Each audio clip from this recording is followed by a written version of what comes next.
Foreign exchange trading carries a high level of risk that may not be suitable for all investors. Before you decide to trade foreign exchange, carefully consider your investment objectives, experience level, and risk tolerance. You could lose all of your initial investment. Educate yourself on the risks associated with foreign exchange trading and seek advice from an independent advisor if you have any questions. All information is solely for educational and entertainment purposes and is not trading or investment advice. Past performance does not guarantee future results. Hey everyone, before we get started, I just want to thank everybody who left a comment, sent an email, and left a review on iTunes for this podcast. Really appreciate the great comments, especially from Steve Lewis, FX Smurf, and John V. Thanks a lot, guys. So today we're going to be interviewing Brian McAboy. He's not only a trader, but a trading coach. And he teaches you not only the psychology, but also how to treat your trading as a business. So let's go talk to him. Hello everyone, welcome to the Trading Lifestyle Podcast. And today I'm very happy to have with me Brian McAboy. He is a trader and trading coach. So we're going to get a little different perspective today, and I think it'll be very interesting. Welcome, Brian. Hi, Hugh. Thanks for having me on. This is quite a treat. I'm glad to be taking a little time out to visit with you and also learn from you. Like I told you, this is the first time I'm doing one of these podcasts, so it'll be fun for me as well. Very cool. Very cool. Okay, so why don't you tell us how you got started in trading and coaching? Oh, as far as getting started in trading, as you can tell by my little bit of gray hair here, I'm not a youngster, not old, but I'm old enough to have been introduced to trading by Ken Roberts back in the 80s. He sent out these direct mail pieces where you could get this book on how to learn trading, and I think he probably single-handedly has introduced more people to trading than anybody except maybe the baby commercials that they run during a Super Bowl. And anyway, that's when I got my start. Placed my first trade. I didn't actually start trading actively until around 2000. That was when I placed my first trade ever, trading commodities, and immediately fell in love with it. I didn't start coaching though until 2006. And needless to say, in my early trading days, I had to take my lumps as well. I think everybody does before you take it seriously and realize what it's all about. But in 2005. Up until July of 2005, I was working in manufacturing. I was a quality engineer, and I was working in a plant where we made plastic bottles. High-speed operation, high volume, very thin margin. So the quality function was really important in our plant. We were running. You'd be amazed how much soda and water people drink. Just in our one plant here, our volumes for the year. Just in the 5-state region that we supplied, our volumes were like in the tens of billions of bottles. Wow. We were literally going through almost $100 million a month just in materials. Jeez. I mean, seriously, the soda and water industry is amazingly huge. But anyway, so like I said, the quality function there was absolutely vital to our survival financially. We had very little margin for error. I mean, when you're making, literally almost 1 million bottles an hour, and the blow side of the plant, if you start making bad bottles, the problem adds up. The scrap adds up like amazingly fast. So we had to make sure that we were running consistently, we're making good product, and we knew we had everything under control. There was, like I said, very little margin for error. We couldn't be sloppy about it at all. And what I found when I came into trading is that really has been very helpful. Okay, back to the story. Back in 2005, I decided to leave the company because in 2004, when oil prices went up, that immediately meant all plastic costs went up. Since we were already in a thin margin industry anyway, I was like, well, I know our company probably is going to get bought or closed down.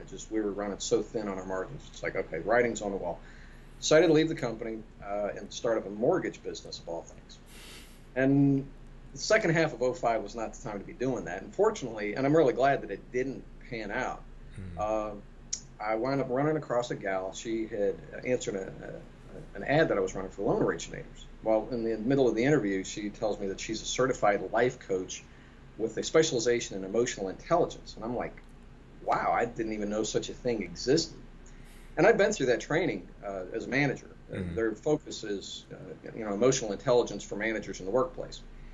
And I'd been through that training, and she's told me about all, there are actual schools for this, and you get certifications and specializations. It's almost like, a formal university. And I'm like, wow, this is cool. So that's what we talked about. We didn't talk about mortgages. And so I asked her, it's like, well, with the school, what do they teach you to do, pursuing your career as a coach? Who do you market to? And she said, well, go to the corporations. And I'm like, you got to be kidding me. That is such a tough sell, because you got all the corporate bureaucracy, and it's just a pain in the butt. She says, yeah. I said, you really need to be over here talking to traders. You've got literally millions of people that the biggest problem is keeping a handle on their emotions so they don't get killed. I've seen traders where they started and ended their career on one day or 1 week. That bad. And so I talked with her. She had a partner she was working with. And I said, so the three of us were actually going to start up a company where we're putting together a coaching program just for traders.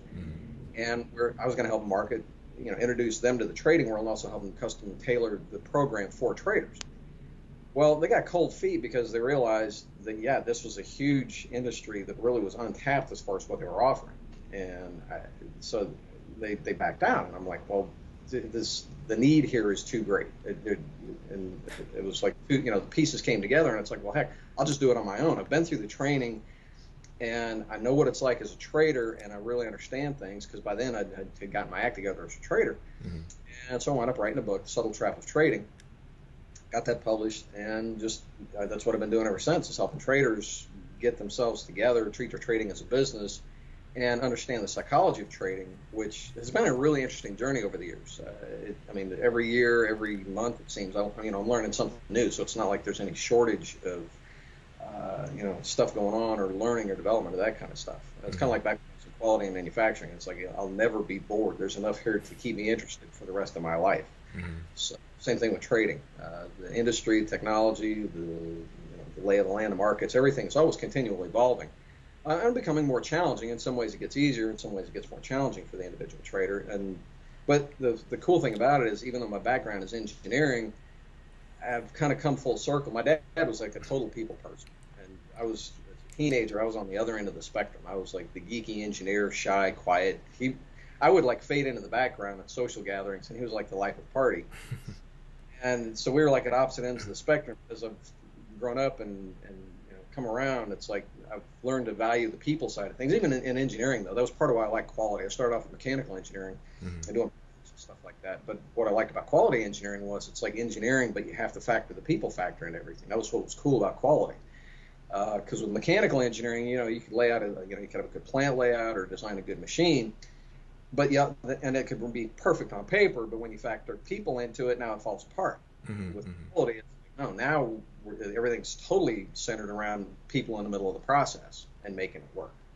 And so it really, there was a great fit for me. But the neat thing about it as a trading coach is, I found that a lot of what I learned in quality is absolutely perfect for traders, just because quality, if you think about it, quality, a lot of people, when they think of quality, they're thinking like, good products or good services, making that better.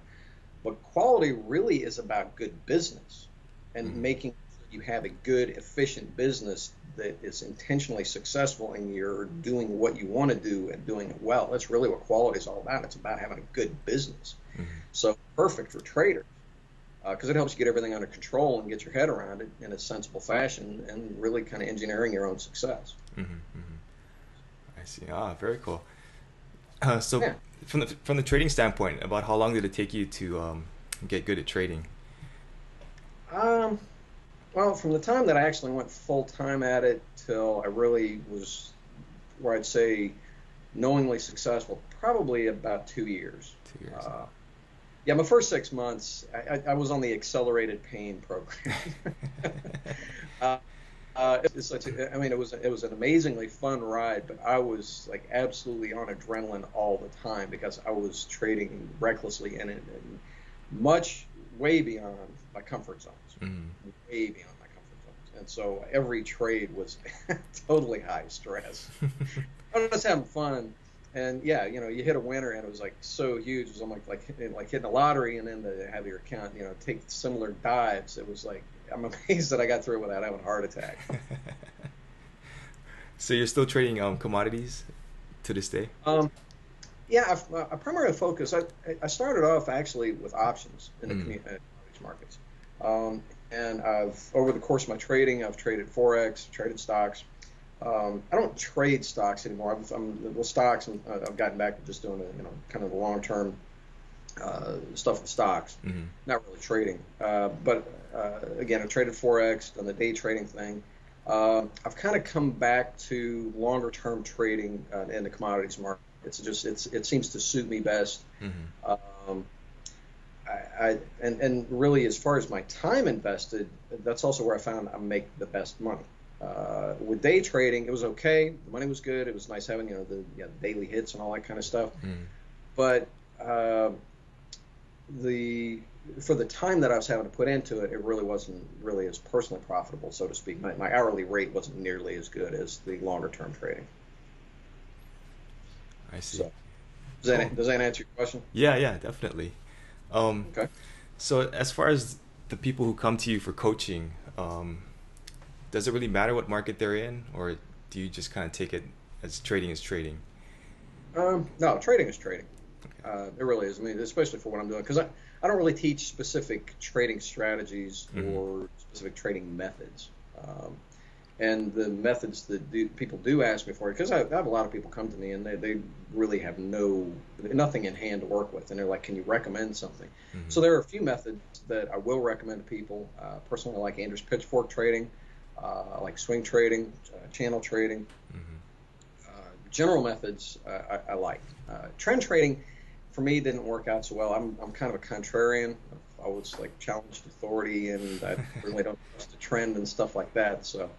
But the cool thing about it is part of what I like about the methods that I recommend to other people, and this will really try to help traders understand, especially if they've gotten into it, gotten ahead of themselves, taken a beating, and now their head's kind of spinning, they don't know what to do. One thing I'll try to help them settle down with, because a lot of people, I mean, they get pretty quickly jaded. They're like, "Holy crap, is anybody making any money?" And they're thinking like the markets are just totally random, and it's just a giant question mark over there. And the cool thing about it is with the markets are people. And humans, regardless of the technology around, humans do have a certain predictable element to them.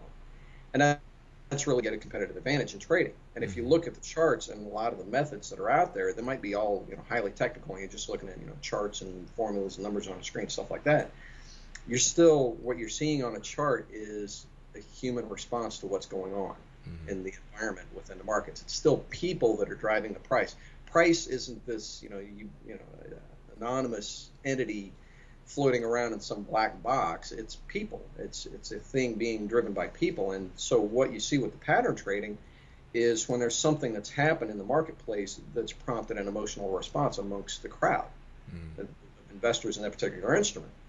And what I found is so long as nothing disrupts that response pattern, it'll usually play out. And that's where the predictability factor comes in. Now, the uncertainty factor in trading is you never know when an event is going to occur to either initiate or disrupt a pattern. That's where the uncertainty comes from. I mean, except for maybe like scheduled reports or scheduled events, stuff like that. But otherwise, it's a process, just like in manufacturing or anything else. It's a process, and it's not purely random. Like I said, the uncertainty there, there's a certain randomness to it, but it's not purely random. If it was purely random, then there wouldn't be any like structure to a chart. It would be just all over the place. Rolling dice. Your numbers would be all over the place, but they're not. So there is an order to the markets, and it's because it's people driving it. So I don't even remember what your question was. I just got rambling. No, that was good. Yeah, I think a lot of people think it's like gambling or something, but if you really break it down, like you say, to just human behavior and people making decisions, then yeah, it is predictable to a certain extent. Yeah. And as far as the gambling part, it is if you're being haphazard about it, then it's gambling. Yeah. And any business opportunity is, not just trading. If you jump into anything, it can be real estate investing. It can be 101 different business opportunities, dry cleaning business or whatever. Any of it can be gambling if you're going into it not knowing what you're doing and without some sort of a plan for how you're going to make it work. But just like with any other business, if you kind of get your act together, you know what you're doing, and you put together a strategy, it's not gambling. Yeah. I mean, it's really as simple as that. Yeah, that's a great point. Yeah. My humble opinion. So the people who come to you for coaching, are they mostly beginners, or are they kind of a little ways along, or what's the skill level there usually? Well, I ran a poll a while back because I was curious the same thing myself. And what I found was, and granted, it was just with the sampling that I took, but the average tenure was 4.6 years. Was the average experience level of my clients. And that kind of surprised me because I really figured I would be getting more newbies. So the experience level would be much shorter. But the thing is, most people, they're finding me because they're looking for help with trading psychology. And so that, if you think about it, it makes sense. Yeah, they've had to have been around long enough to know that they need to be looking for trading psychology help. Most new traders aren't. They're still looking for systems and the cheats and the methods, and I just want to make some money today. Yeah. So, now, go ahead. No, go ahead. Well, as far as people that do come to me, one of the nice things about it, though, I've found I really have good clients. And working with traders in general, I really enjoy it. Traders, on average, are smarter as a whole, are smarter than average.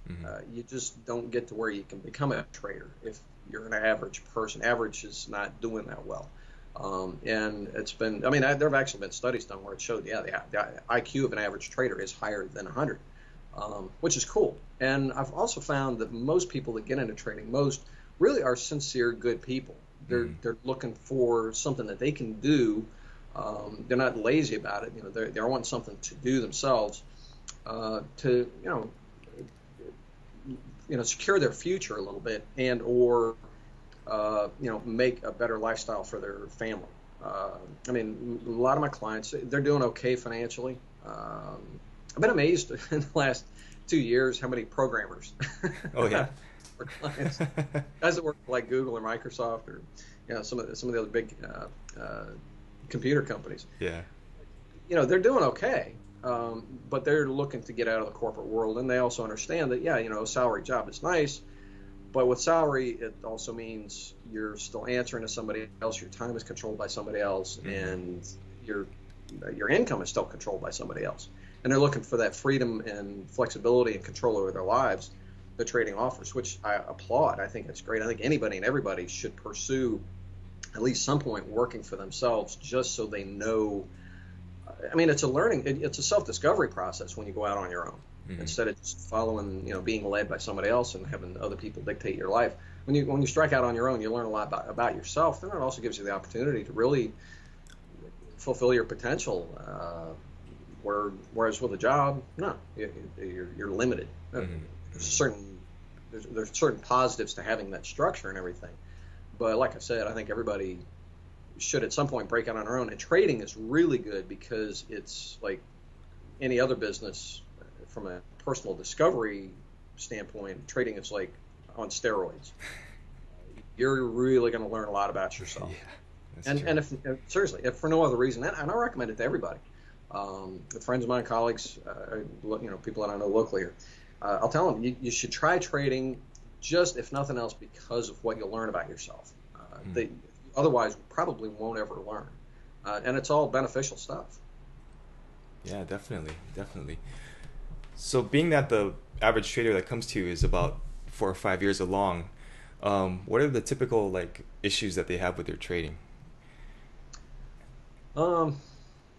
Well, on the surface, we'll usually discuss symptoms, and this is how I've learned to approach the whole thing. They'll have symptoms like they're stressed out, they're having a hard time with their discipline. A lot of hesitation is a huge one. Over trading, not having good control of their trading, pretty common. Um, and I mean, it's kind of the standard list of issues just sticking to their system. Now, the reason I say they're symptoms is what I've learned in working one-on-one with traders over the years is the first thing that we have to do is make sure that they have their system proper, because almost everybody really is not trading with a proper system. They're just kind of, they jump into it and they grab whatever method is available, and they get busy. And I'm not saying everybody's just lazy about it, but a lot of people, it's like they're so hungry to get going that they don't get their system properly developed and validated before they get trading with real money. And if they do that, then they start to establish all sorts of bad habits and emotional response patterns and just perspectives. They're unhealthy because they're getting started off on the wrong foot. And recognizing that and then backing up and kind of unlearning some of the bad habits and everything that they've picked up and doing it the right way is kind of what I help them facilitate. But it all starts with having, like I was saying before, if you know what you're doing and you get yourself organized, trading really isn't that tough. As far as businesses go, it's certainly much less complex than almost every other business out there. Yeah. I mean, any retail store, even something as simple as pizza shop, people think getting organized in trading is complicated. Just any kind of a little bitty, like I said, a little pizza shop. There are a ton of details that go into putting one of those together. Everybody takes it for granted when you walk in, but there really are. There's a lot of stuff that you have to think through and get organized, decisions and choices to be made along the way. And with trading, it's the same thing. You still have to think things through beyond just making some money.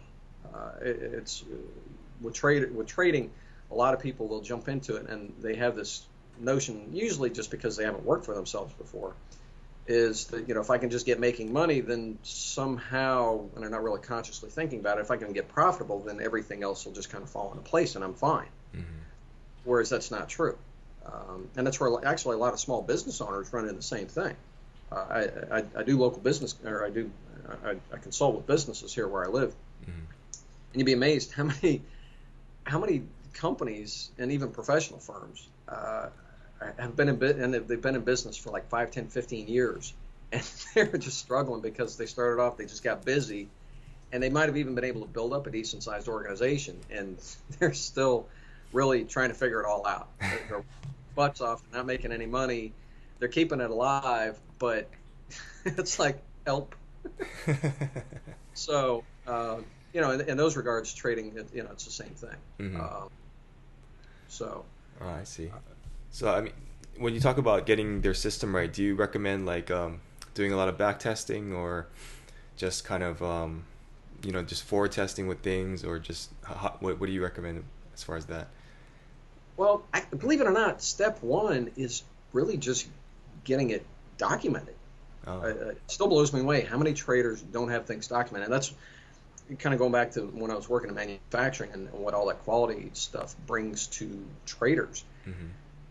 In quality, in any business, but especially manufacturing, but service businesses everywhere, the use of procedures is like absolutely essential to consistent performance in any activity, in any business process.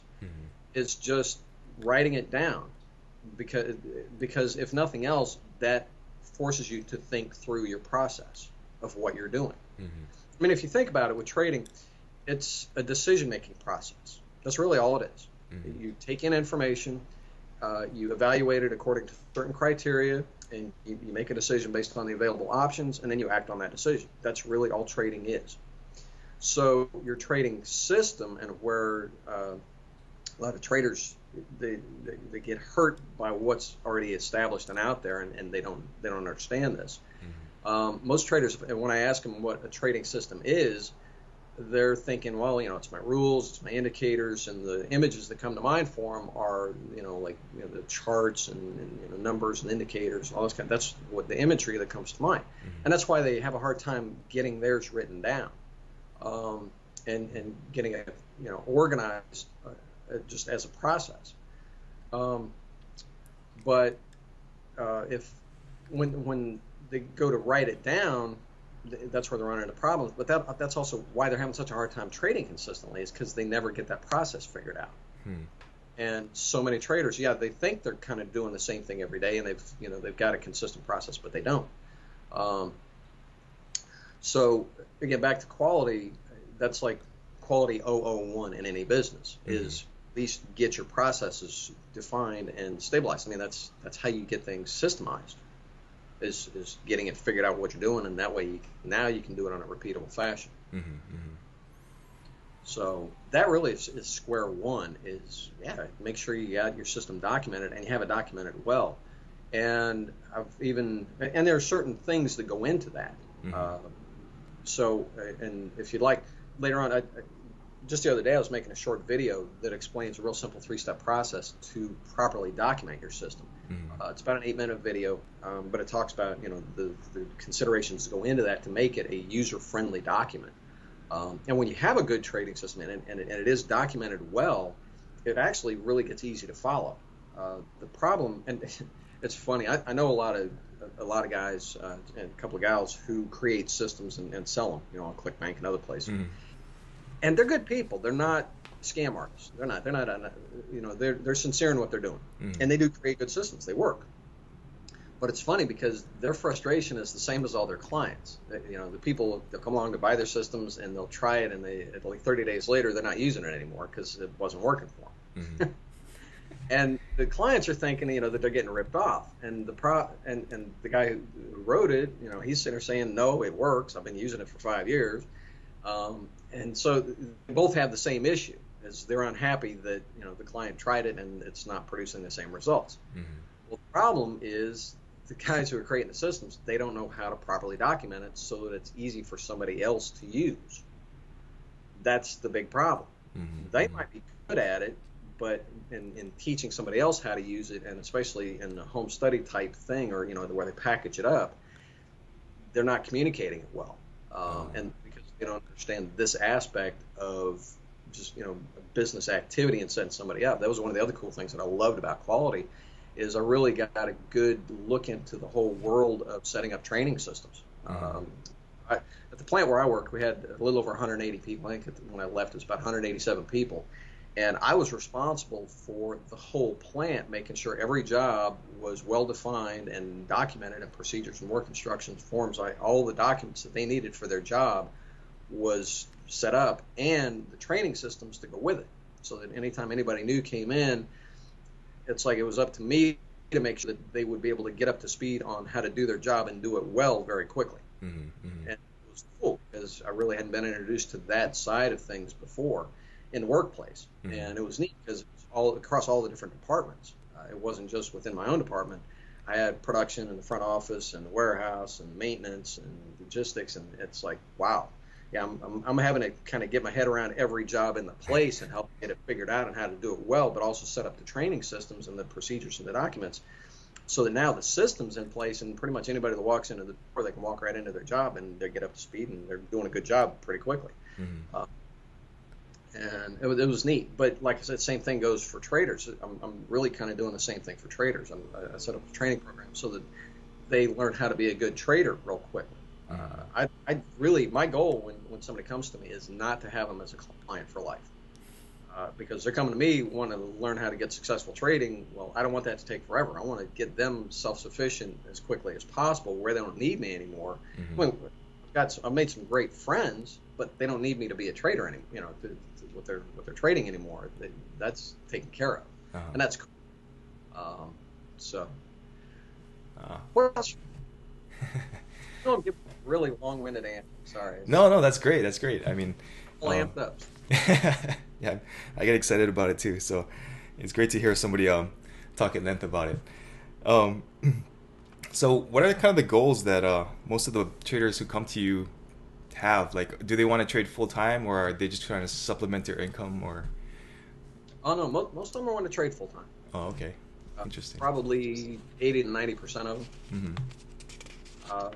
Now, on that note, one of the other things that I've discovered actually early on is it's real important for a person to figure out if they really want to be a full-time trader or not, though, because that really can be one of the big problems that they have. Well, one thing I'll share this with you just because it's good for everybody to be aware of it. A lot of people, when they get into trading, they'll struggle, and they're thinking it's because they don't have a good system or they're just not being disciplined enough. The whole discipline thing, in my opinion, is a huge mistake. It's a big fallacy. Everybody's thinking, all I need is a good system, and I'll just figure out how to be disciplined enough to stick with it, and everything's fine. Yeah. No, it's not because you're an undisciplined person. That's not the problem. The problem is your subconscious is telling you there's something wrong here. What you're doing, the way you're going about it, or your preparedness, or whatever, there's a whole list of reasons why your subconscious is actually interfering and really sabotaging you. But it's got a reason for it. It's not just some demon that's haunting you and trying to ruin your life through trading. It's your subconscious saying there's something that needs to be attended to here. And when you address the problems, your subconscious will actually support you now instead of sabotaging your efforts. And it's funny because I remember the same thing. I went through it too, where it's like I thought I knew what I was doing, and I thought I was doing the right things and entering trades, and it's like, okay, I know when I'm going to get out, and I thought I had a handle on it, but I didn't. That was like one of the reason number one is I really didn't know what I was doing, and so my subconscious was letting me know that I didn't know what I was. And it would come in there and keep screwing me up. And one of the things, and this I learned when I tried the day trading with Forex, is that isn't what I wanted to do. That's just not the way I want to trade. I did not want to be a full-time sitting there staring at the charts 8 to 10 hours a day kind of trader. So for me to even go down that road, my subconscious was saying, Brian, no, that's not what you want to do, and heaven forbid you get successful at it, because then you're just going to be stuck in doing something you don't want to do. Yeah. And so, if you think about it, a lot of traders, they don't ask the question, why is my subconscious, why am I, shooting myself in the foot? What part of me is saying, don't do this or stop? Sometimes it's just the stress. But a lot of times it's, the self-sabotage can be coming from a variety of different areas. The common ones are if you've gotten ahead of yourself, you really didn't get your system documented properly, you haven't back tested it to know that it works, or at least have some reasonable expectations with it. The style of trading that you're pursuing isn't what you really want. Those are just a few. I've got a video that I have where I get in depth into the different reasons that your subconscious will sabotage you, and that really is the main thing, because when you attend to the reasons that you might be, your subconscious might be sabotaging, like I said, things actually smooth out. You stop shooting yourself in the foot. Your discipline issues really just kind of go away. And kind of the same thing really with the hesitation. You're asking me, when traders come to me, what are they looking for? What kind of issues are they having? And like I said, first thing we do is we take a look at their system and make sure that, yes, they do have a proper system. They do understand it. They have tested it properly. That's another one. A lot of people think they know how to do back testing, but they don't. They'll say, oh, yeah, I back tested. I had this one guy, incredibly smart guy. It just blew me away how much he knew. I mean, this guy was like way up there. He knew like 10 times more about trading and the history of trading and styles and who's written books, way more than I did about like the whole body of knowledge. But it killed me because when we were talking about the different strategies, because it was in one regard he knew tons. It was like he had a master's degree in trading, but he still was like a beginner. He hadn't been able to figure out how to just do it on a day-to-day basis. One of the biggest problems that he had was, he didn't know how to document a system properly. And as far as the back testing, because I would say, he would tell me about the different stuff he's tried. And he's like, yeah, I back tested that and that didn't work, and I back tested this and it didn't work. And so then when I started asking him about his back testing process, and he would try it, he would like trade 5 trades with something. And if it wasn't profitable, that was it. Yeah, it didn't work. Next. And it's like, no. You got to settle down. There is something to it. And really, you have to look beyond also just the, did it make money or not? there are other considerations that go into the testing process. Again, kind of going back to my quality days, learning about all the testing and how sample factors into stuff. And one of the biggest things, actually, it was hilarious when I first got into the quality stuff. Are you familiar with SPC, statistical process control? No, not really.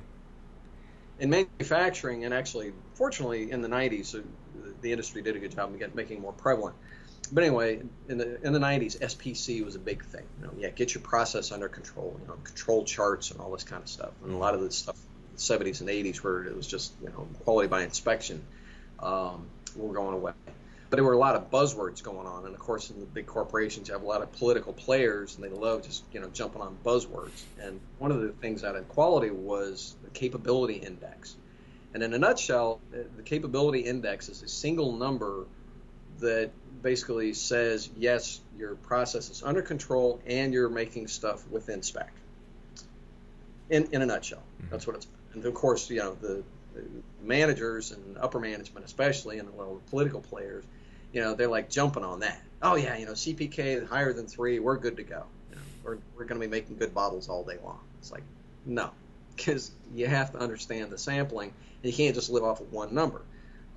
You have to know a few other things before you can say everything's fine, or do we have problems, and where to do that. Same thing goes with back testing. You can't just look at, did it make money, or at a 70% win rate.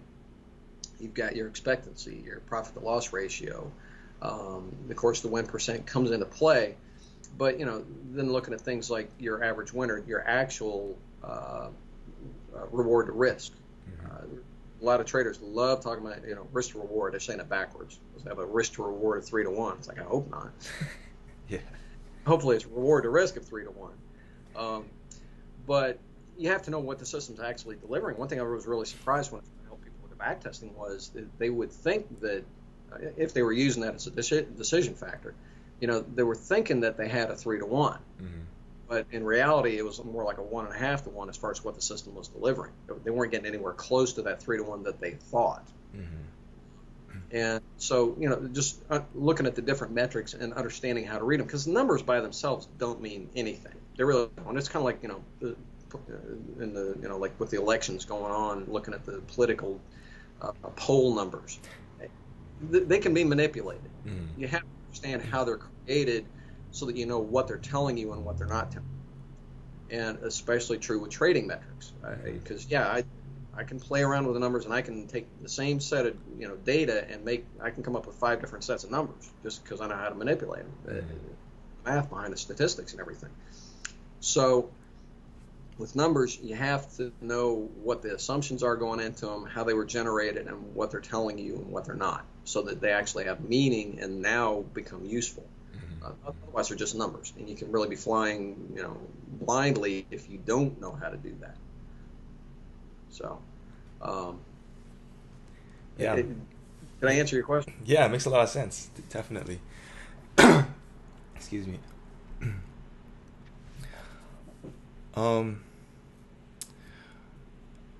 I guess one of the common questions that people have is what are the characteristics that you see in your successful students? The common characteristics. Oh, that's a really excellent question, because I've learned there's one question I can ask somebody that will tell me volumes about how likely they are to succeed as a trader. Okay. One question. Have you ever worked for yourself before? Successful. If they say, yeah, I started my own company. It doesn't matter if it was like a plumbing business or making jewelry or whatever. Yeah. Worked for themselves before and they made it work, they can make it as a trader. Odds are good. Because then really they've learned the hard part of trading, and that's working for yourself. Trading itself is not that tough. It's the working for yourself part that really is the big challenge with trading. If somebody has never worked for themselves before, they just took the standard life path of go to school, go to college, get a job, and their whole life has been structured and they've been led the whole way, and every their daily activities, it's always been structured and defined form and all that kind of stuff. They've really got the odds stacked against them. and they better be prepared to knuckle down, because for somebody that hasn't worked for themselves before, if they're just trying to figure it out on their own, that's where your failure rate is going to be really high, and time to getting there, again, without a proper guide, is going to be 2 to 5 years. Too optimistically, if you're trying to figure it all out on your own. If you have a guide, you can reasonably get there in 3 to 6 months. If you have somebody showing you how to get yourself organized, and training you, not just a book, but they actually have a process for you to walk through and exercises for you to do, so that you gain the experience, and you get the perspectives and the understanding. 3 to 6 months is reasonable. If you have a proper guide. I mean, because I'll have people coming to me. Fortunately, I'm thrilled when I have people come to me and they're like, hey, I'm just starting out. I don't want to, just lose my butt. So I'm trying to get educated first. Yay! What a concept, right? I'm thrilled when people do that, because then they're like, okay, tell me what I need to do. Give me some guidance here. I don't want to just go, the school of hard knocks and learn by falling on my face all the time. For those people, and they're saying, well, how long is it going to take me? In that situation, 3 to 6 months, especially if they haven't already established a bunch of stuff that has to be undone. 3 to 6 months, sure. You can actually be making a living from trading. Wow. Yeah, if you start off on the right foot and you got good guidance and keep your wits about you, but very reasonable. Wow, very cool. How much do you recommend people start with? I know it's relative to a person's lifestyle and everything, but just in general. Now that with that, it does depend on what you're trading. If you're starting off in Forex, you can get started off, I would say, no less than 5,000, preferably 10 for a minimum in Forex. If you're starting off in stocks or futures, you really better have at least 25 to start with, because you're going to need. I mean, with Forex, it's not that capital intensive. Stocks are very capital intensive. Futures are pretty capital intensive. You just, unless you're trading mini contracts, it takes a decent chunk of money just to place a trade. So to be smart about it as far as your risk management and everything, plus you do need to have some money to learn with to sustain your business. Like I said, planning a reasonable learning curve or a growth cycle before the business can sustain itself. You're going to have need to have a certain amount of money to carry the business and your monthly costs and stuff like that. So you need to plan on, I'd say, 6 months to a year worth of just money to cover expenses and educational money, getting training and books and that kind of stuff. So you need a chunk for that. I'd say, well, depending on the software and all that kind of stuff, that can range anywhere from $2,000 to $5,000 just for startup expenses and educational materials. But the account itself, really, those are the numbers that I would say are minimums that you want to start with. If you're starting off less than that, you're going to have a hard road. You're not really starting off properly capitalized, and you don't want to quickly get into the position where your back's against the wall. You don't have the resources you need to do things properly. Okay. Interesting. Very interesting. Yeah, the starting undercapitalized is a huge problem, not just for traders, but in a lot of businesses in general. They're not starting off properly capitalized, and so they quickly get themselves into a bind where they're making their own growth difficult. Yeah, I've definitely seen that quite a few times. Let's see, what else was I going to ask you? Books. I know you're big on mentoring, and that is a big, the fastest way to learn. But if there are some books that people wanted to check out that would help their trading, what would you recommend? Well, I like Mark Douglas's Trading in the Zone. If you're a rank beginner, back in 2006, I wrote The Subtle Trap of Trading, and that one, it's not like the be-all, end-all by any means of books. I wrote it for beginners. Been surprised at how many second wave traders, as I call them, it's been popular with. But one of the main things that I focused on in that book, and part of what makes it unique, is in the first few chapters I talk about the things that happen that really kind of set the stage for failure for most traders. There are certain events that happen that really kind of send people that would otherwise be successful, sends them down the wrong road. And it's really helpful to understand those events because almost everybody experiences them, just from a psychological standpoint, but also getting your perspectives on the whole activity and everything straight. That's real helpful in that regard. Actually one of my favorite books, and it really doesn't have anything to do with trading, but it is really helpful getting a person in the right frame of mind, is The E-Myth Revisited by Michael Gerber. Fantastic book, and it really just kind of, the subtitle on that is Why Most Small Businesses Fail and What to Do About It. And he talks about the life cycle of a small business, usually started by one person on their own, and it's actually really how I ran across it was it still blows me away. I don't consider it an accident by any means. I was quality manager. If any of our customers had an issue, that meant I was the one usually get on a plane to go help them get the problem, in hand at their plant. And so whenever I flew, I would always take something with me to read. Well, the one time that I didn't, because it was supposed to be like just an hour flight there, probably a couple hours there, and coming back the same evening, real short trip. I didn't take anything to read. Well, of course, I get to the airport, and there's like a 3-hour delay on the flight. So I head into the airport bookstore, and I'm just looking at the titles, and it's like, all right, I'm not looking for anything particular. I'll just kind of scan until something jumps out at me. And I had looked at probably, 50 or 80 books. And then I see this one, and it caught my attention. I reached over and I picked it up, and it's like, okay, this is it. And it was the E-Myth Revisited. Great book. What I've found is it's it's such an excellent book. There have actually been companies based on that book developed. There's an accounting company, and they do business consulting. They help people implement that book. It's called RAN 1. It's a huge organization, and it's funny because when they first sit down with you to do their consulting thing, they stick the book in front of you and say, this is what we're about. We're going to help you do this. And it kind of helps a person understand the cycle of how a business, how a person gets in that position where they're starting up their own business, and the growth cycle that occurs most commonly, and then where to kind of take a different road for yourself so that you avoid the difficult path that most go through. It's funny, but it's a really good read, but just it kind of helps a person get into the mindset of, yeah, I'm starting my own business, and I'm going to be growing it, and the whole bit about the different aspects of how to make it a success from the start.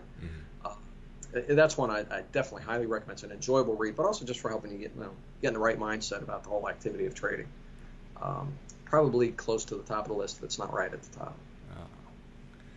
Very cool. Yeah, I've heard about that book from quite a few people, but I just haven't gotten around to it, so I think I'll check that out soon. Yeah. It's a fun read. I mean, it goes fast. It really does. It's an enjoyable read. It's not like a textbook. He's telling a story of a woman who starts up a pie shop. So it reads like a story, but it's neat because he mixes the lessons in along the way in a very enjoyable fashion. So, what else you got? Let's see. Do you have any favorite traders, like any heroes or people you look up to in trading?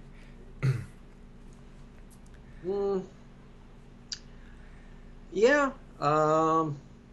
And oddly enough, most of them you probably wouldn't know. They're not like famous people. The one that I would say probably stands out more than anybody else that you might have heard of is John Foreman. He wrote the book, The Essentials of Trading. Just a really level-headed, down-to-earth, sharp guy. Extremely smart. And I really admire everything that he's done. He's probably been more of an inspiration than anybody else. And he, for a while, was actually teaching at the University of Rhode Island. He was teaching trading there in addition to his own stuff. He was a market analyst for routers for quite a while. and just recently went to England. He's gone back to school to get his PhD. And so that's where he is now. It's like 3 or 4 weeks ago he left for that. But yeah, probably him more than anybody else. I mean, there are a lot of famous traders, and I've read the different books and stuff like that. But as far as who's really been inspirational, because what I like about him and some of the others that I've gotten to know is they're really just regular people. Mm-hmm. I've been absolutely amazed and totally grateful with the experience that I've had, because one of the reasons that I left manufacturing, and I was so glad to get out of the corporate world, was it was just so negative. Mm-hmm. Going to work every day, everybody's talking about the problems, they hate their job, life sucks, blah, blah, blah. It's like one giant, complaint at the water cooler, so to speak. Mm-hmm. But in trading, even though people might have their problems, most of the people that are in it are good people. They're real sincere. They're pursuing their dreams. They're trying to make a better life for themselves, and they're real supportive. The conversations, they're exciting. They're fun. It's just a whole different tone to the day. Mm-hmm. And it's not like, it's not that the people that I worked with in manufacturing were bad. Just the mood and the mindset and everything was completely different. In trading, it's so much different. Like I said, everybody's got their problems, but in trading, it's like, we're all on a, kind of the same mission. We're pursuing something grand, mm-hmm. and that's cool. And everybody has something to contribute. I learn from other people all the time, and not just people with more experience or education than me. I learn from new people all the time. I mean, for example, one of my clients, Marty Chang, neat guy. Mm-hmm. He's got a really interesting story, but I was interviewing him. He was actually helping me do a case study on, again, documenting the system. And it was funny because we got hung up on the word trading system. He was kind of stuck where a lot of traders are, where they think their system is like their overall plan and going about their trading and everything. Mm-hmm. And I thought that from our previous conversations that he got it, as far as a system, it's focused on just one particular method. It's not everything. That's one of the big hiccups. But anyways, it took us about 10 minutes of just working through the misalignment of perspectives. Mm-hmm. And what was funny was it just came down to the letter S.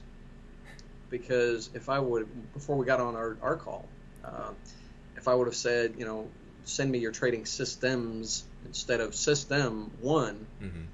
he would have known, to split it up, because he has like 5 different methods that he likes to focus on. Mm-hmm. And I meant for him to be separated. But like I said, because I didn't have the S on there, he thought it was all supposed to be one document. And everything all together. But it's cool. And it was neat because I got to thinking about it and looking at it from his perspective. And it's like, well, yeah, okay. I need to be careful when I'm saying it to somebody, whether I say system or systems, because a trader, especially somebody over time, they're going to have multiple systems that they employ, mm-hmm. not just one. One of the biggest problems that the traders have is they'll try to have everything all in one big, conglomerate system, and it's like this one giant machine that can do everything. And it's like, no, you don't want to have a one giant system where you can handle that, any kind of situation that comes up, and you're going to trade the market no matter what's doing with this big monster 12-page document. No, what you really want to have is you want to have a playbook, mm-hmm. where you have maybe 15 different systems, and depending on which one you pull out, depending on what's going on, is which one you choose for right now or today. That's really the more proper mental approach to take it to the whole thing. Mm-hmm. And that's what I got out of the conversation with Marty is, okay, yeah, just the use of system versus systems can be huge by itself, because of the whole, mental image and concept that goes with it. Mm-hmm. So that was cool. Like I said, I learned from everybody, and it's one of the real, like I say, great things about trading. Everybody, it's upbeat, and everybody's helpful too. Mm-hmm. I know there are some jerks in the trading world, no doubt, but fortunately, in my experience, they're few and far between. Yeah, same here. That's one of the great things I think about trading too. Everybody's been really helpful, and I try to help people out when I can too. So, yeah, very cool. Okay, go ahead. It's really fun when you can help somebody too. Yeah. It's like, oh yeah, I tried what you said and it worked. Cool, yeah. Yeah. It's like, I've been fighting with that for 4 years. Yeah. Cool. Well, I appreciate you taking the time out. I don't want to take up too much of your time, but if somebody wants to get a hold of you and get some coaching, where can they find you? My main site is insideouttrading.com. Mm-hmm. That's where my main site is. If you'd like to, and really what I would recommend to everybody is that you swing by. I also have a couple of other sites that I've set up specifically for the two main programs that I focus on. What I've learned over the years, because I've produced a variety of different products, and I've come up with, like I said, a number of different things, and I've always they always are the result of, it's like a short period where I'll seem to get there's like a common theme to what I'm running into with my clients. Mm-hmm. Like when I made the trading performance analyzer, that was where it seemed like everybody that I'm talking to, they're having trouble back testing because they didn't have a good analysis tool. They're looking at the backtesting analysis tools that are out there, and it's like they're just these huge spreadsheets that just make the brain blow up when they try to look at them. Yeah. Or they're just, what was out there was just, hugely expensive, like $1,500, and it's like, no way. So I worked with a handful of them to make this one spreadsheet, and just for backtesting. But anyway, over the years, what I've learned and where I've kind of settled into over the last couple of years is I focus on two primary things I found are the most helpful for beginning to intermediate traders. The one is focusing on the trading system and really getting your head around how to take a trading method and properly systemize it and test it, and just in taking it to the market, that whole process, doing it in a very calculated and business-like manner, so that when you actually start trading with real money, you know what you're doing and you can stay settled down about it, and there aren't really going to be any big surprises. So that, like I said, getting your head around that, and that's like at the core of being a trader. Mm-hmm. So there's that level, and then the other level of just kind of operating in general is in treating your trading as a business. That's the other thing I really focus on, because when you can understand that, yes, this is a business, not unlike other professions, whether it's being a lawyer, an accountant, or other, like I said, professions, trading is no different. Mm-hmm. You can't just focus on being good at the thing you do. You still have a business to run, and you have to get yourself organized. There are too many different ways to do things to try all of them. It's just way too expensive, too wasteful to just try stuff. Mm-hmm. And getting yourself organized and thinking the whole thing through as a business venture is absolutely worthwhile. So you've got these two levels that you're operating. You have to be good at the trading bit, but then you also have to get yourself organized from a business standpoint. Mm-hmm. And so, like I said, those are the two areas that I focus on. And I've got a couple of free videos. You don't even have to register for them. When you go to the one site, it's called tradingsystemmastery.com. There's a free video there that'll kind of introduce you to like the whole psychology of trading systems and how to mentally approach that whole thing. So then if you like that and you want to see a demo, I actually did an hour-long demo with one of my clients where we sat down with a blank sheet of paper and live documented his system the right way. And so if you want to register and get that demo, then you can do that there. That's at tradingsystemmastery.com. And then the other one is Trading as Your Business, where, again, there's a free video there. You don't have to register. You can just watch it, and that'll kind of get you started and going down that road so you can kind of get your head around, okay, yeah, as an entrepreneur and a business owner, how do I approach trading so that from a higher level, from that role as the owner or manager of my business, how can I, step into that whole function and really get my head around it in a pretty short period of time. Mm-hmm. So those are the three things. If you want to go to my main site, it's real simple. There's not a whole lot there. It's just kind of an introduction to me and what I'm about. The other two sites, tradingsystemmastery.com, tradingasyourbusiness.com, that's where you can kind of get into what I really, as far as what I've learned in my years working with people. These are the two main areas that if I asked myself the question a while back, if somebody's coming to me and I've got like 5 minutes to give them the best advice I can, what would I say? Mm-hmm. These are the two things to focus on. If you focus on these two and you get your head around these two, you're probably going to make it. Mm-hmm. If you skip either one of these, now you're falling into the normal statistic of probably going to fail. Mm-hmm. But if you attend to these two, it really can be a pretty simple endeavor, and you can get there pretty quickly in a business-like manner and with realistic expectations that you're going to make it. So that's what I would recommend. Either one of those, like I said, and you can go to any of the 3 sites, check it out. If you have questions, my contact information is at insideouttrading.com. Email address and phone numbers there. If you have questions, you want some help, you're just struggling with something in particular right now, feel free to contact me. Let me know what's going on, how I can best help you. So, okay, very cool. Yeah, I'll make a link in the show notes to those websites. And but yeah, excellent information. I really appreciate you coming on, and it's been very insightful. Okay. Yeah, and I totally appreciate you even bringing us up to do. This has been an absolute blast. First time doing it, and I think we probably ought to do it again. We can go ahead and pick a specific topic to work on, get a little more in depth if you'd like next time. Yeah, that'll be cool.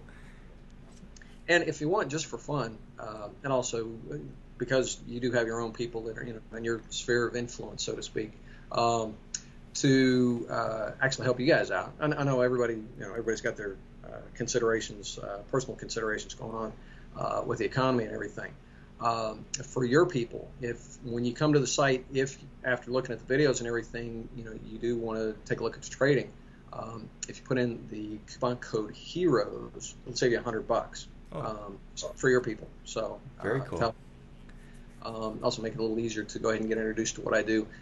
My training program's not expensive. I do it that way on purpose. It seems like anybody and everybody out there now is trying to, $2,000 to $10,000 for their training programs and stuff like that. And it's like, no, it doesn't be that crazy. I would prefer to give you really good, solid value and let you, just get self-sufficient and go be a good trader. I do this because I enjoy it, and I know how good trading can be when it's good. It can suck when it's going badly. So the main reason I started doing this is like, there's good people out here, and I want to help you guys avoid as much as possible the hard lessons that I learned early on, and help you just kind of get as quickly to good trading and enjoying it for the reasons that you started in the first place as quickly as possible. Okay, well, yeah, thank you very much. I really appreciate that. So if you guys want to check that out, definitely take Brian up on it. So is there anything we missed? Any last words? No, I think we covered everything. Okay, cool. Yeah, again, this has really been excellent. I hope, I'm here to help you. I know you're here to help everybody too. And I wish everybody the best. Any way I can help you out, just let me know. Okay. Well, thanks for coming on, and I'll talk to you soon. Cool. Cheers. Thanks Cheers. again to you too. You too. Talk to you soon. Yeah. Thanks for listening to this episode of the Trading Lifestyle Podcast. If you want to find more interviews, tutorials, and random trading videos, check out tradingheroes.com